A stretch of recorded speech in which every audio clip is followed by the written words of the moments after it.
વહાલા શ્રોતાજનો, આપ સૌને જય શ્રી કૃષ્ણ। તો અત્યારે કયો યુગ ચાલી રહ્યો છે?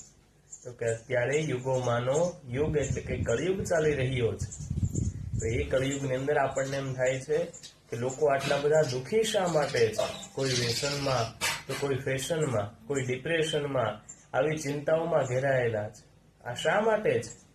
કારણ કે આપણા શાસ્ત્રોએ આપણને ઉપદેશ આપ્યો છે કે આપણે ગુણગ્રાહી બનવું, પરંતુ આપણે કળિયુગની અંદર ગુણ છોડી અને જેના દોષ છે એને ગ્રહણ કરીએ છીએ, માટે આપણે દુઃખી છીએ। તો એનો ગુણ શો છે? તો આવો આજે જાણીએ કે કળિયુગની અંદર પણ કયો ગુણ છે।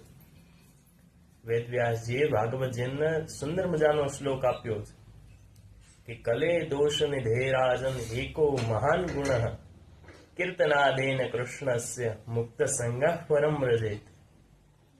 કલે દોષ નિધેરાજન, એ કળિયુગની અંદર એક નહીં અનંત અવગુણો છે, પરંતુ એકો મહાન ગુણ, એક છે એ મહાન ગુણ છે। અને એ ગુણ કયો? તો કે કીર્તનાદેન કૃષ્ણસ્ય મુક્ત સંગઃ પરમ વ્રજેત। કે કીર્તનાદેન કૃષ્ણસ્ય, ભગવાન શ્રી કૃષ્ણનું કીર્તન કરવું, પોતાના ઈષ્ટદેવના નામનો જપ કરવો, એ મહાન ગુણ છે। એનાથી આપણને શું પ્રાપ્ત થાય છે?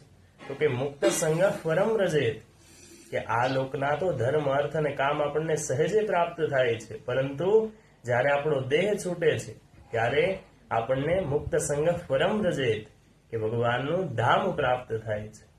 આવો મહિમા એ કળિયુગનો છે। અને વેદવ્યાસજી કહે છે કે જે વ્યક્તિ ગુણને ગ્રહણ કરે ને તે ગુણગ્રાહી થાય, અને જે દોષને ગ્રહણ કરે એ દોષી બને છે। માટે આપણે ગુણને ગ્રહણ કરીએ અને ભગવાનના નામના જપ સાથે આ લોકને પણ સુંદર બનાવીએ અને પરલોકને પણ। એટલી વાત સાથે આપ સૌને જય શ્રી કૃષ્ણ।